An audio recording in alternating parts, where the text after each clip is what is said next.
Se você vem acompanhando o mundo jurídico e especialmente o direito previdenciário ao longo dos últimos anos, eu tenho certeza que você muito provavelmente já ouviu falar bastante na tal da revisão da vida toda. Mas talvez você não saiba exatamente explicar no que consiste, do que se trata a revisão da vida toda, e talvez também não sabia que o Supremo Tribunal Federal acabou de proferir uma nova decisão a respeito do assunto. Então vem comigo que eu te explico tudo aqui nesse vídeo e também mostro como isso pode te afetar e como pode vir a ser cobrado na sua prova. A revisão da vida toda é um assunto que já gerou muita controvérsia ao longo dos últimos anos e também já gerou grandes debates. Como eu disse na introdução, muito provavelmente você já ouviu alguma notícia a respeito do assunto, mas talvez não saiba conceituar exatamente do que se trata a revisão da vida toda. Então, se isso vier a ser perguntado no seu concurso público, especialmente os concursos que cobram a matéria de direito previdenciário,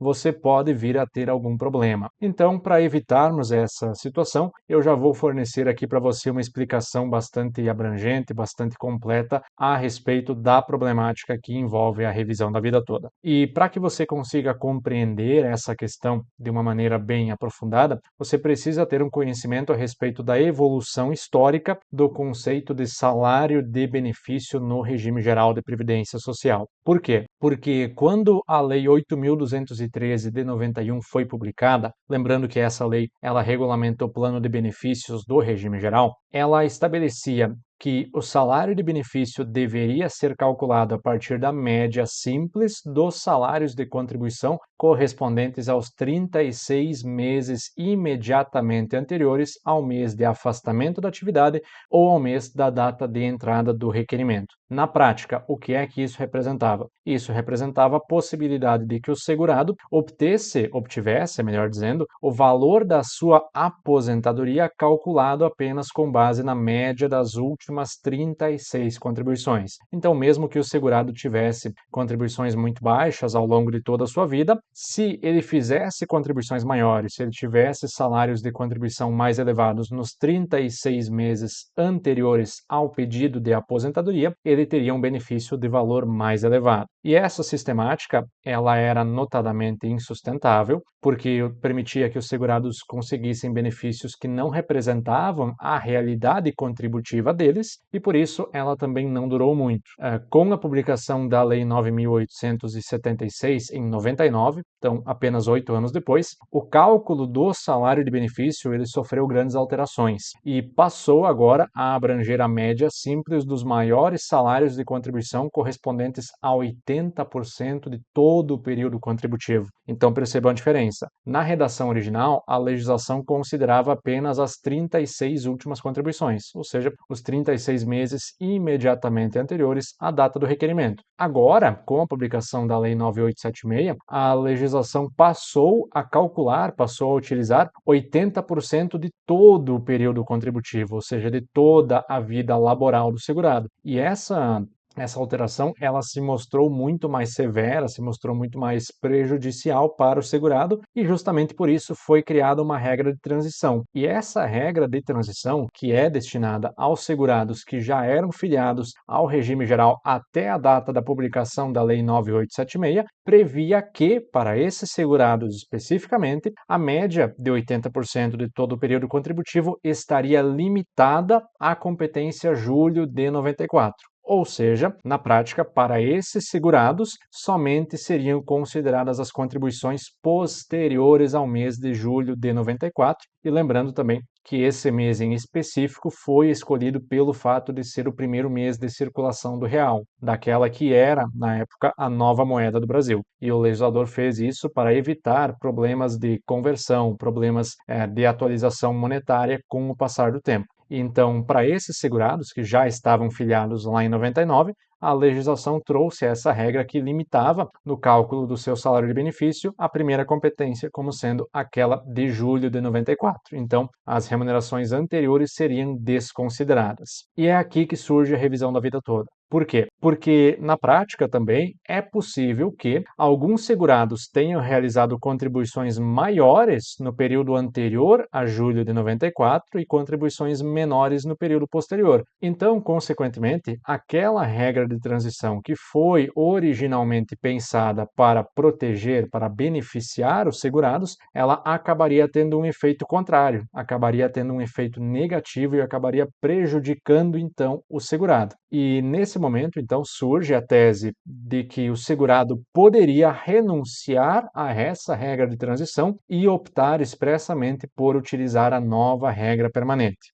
Então, em suma, a tese da revisão da vida toda, ela visa justamente isso, visa afastar uma regra de transição que foi criada em favor daqueles segurados para que eles voluntariamente possam optar pela nova regra permanente. E quando essa questão foi levada aos tribunais, especialmente ao STF, o STF em um primeiro momento afirmou que a revisão da vida toda é constitucional. Isso foi decidido no tema 1102. Então, naquela oportunidade, o Supremo Tribunal Federal garantiu ao segurado beneficiado por essa regra de transição o direito de renunciar a ela e de optar expressamente pela nova regra permanente. Porém, pouco tempo depois, no ano de 2024, com a mudança na composição do Supremo Tribunal Federal, já que alguns ministros vieram a se aposentar e outros vieram a ocupar o lugar deles, o Supremo Tribunal Federal julgou novamente a matéria e afirmou que a regra de transição criada pela Lei 9876 de 99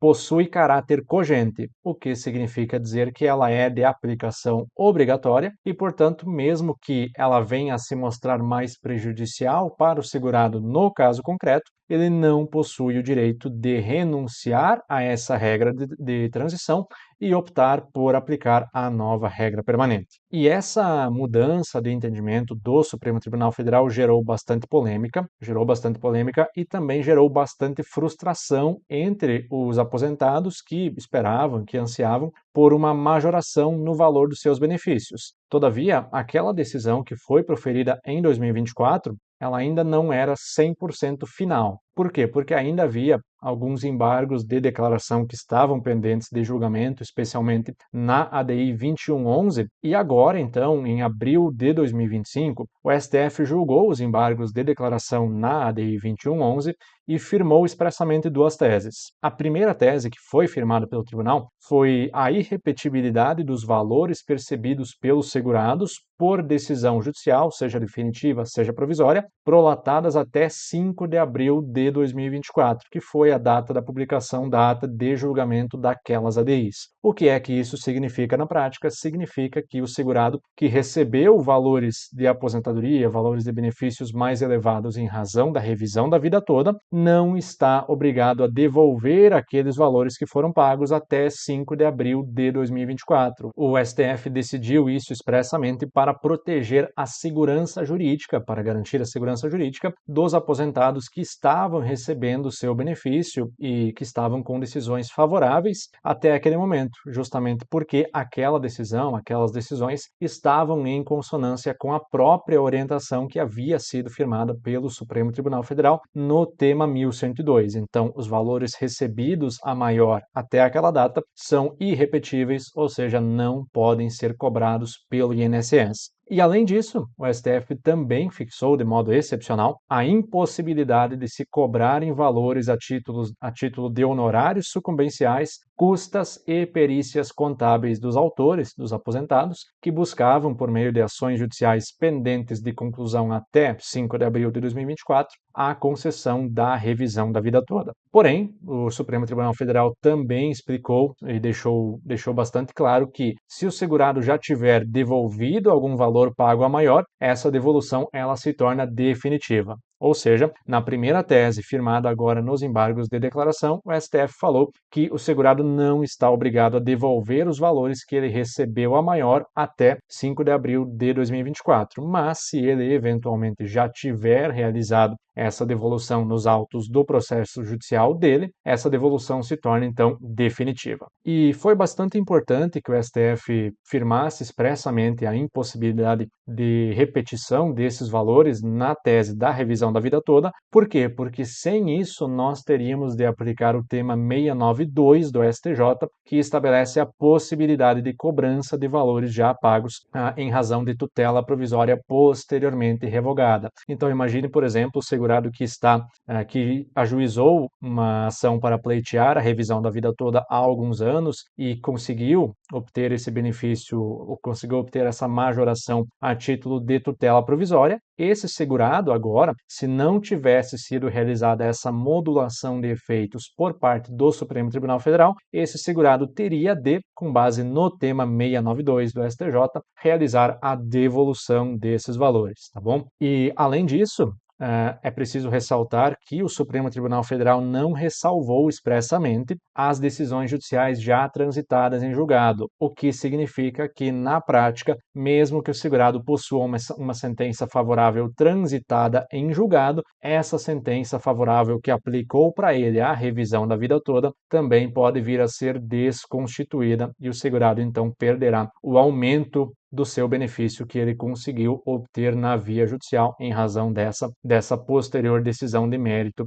firmada pelo Supremo Tribunal Federal. Mas agora, já tendo explicado toda essa problemática, já tendo explicado toda essa controvérsia, eu também quero saber de você, quero ouvir de você tudo o que é que você pensa a respeito desse assunto. Então vai lá na aba dos comentários, escreve para nós, vou querer ver o que é que você pensa a respeito da revisão da vida toda, o que é que você pensa a respeito das mudanças de entendimento do Supremo Tribunal Federal, me diga se você concorda, me diga se você discorda, e além disso, se inscreva no nosso canal, compartilhe esse vídeo com outra pessoa que também tem interesse no assunto e ative as nossas notificações para não perder mais nenhum conteúdo aqui do Estratégia Carreira Jurídica.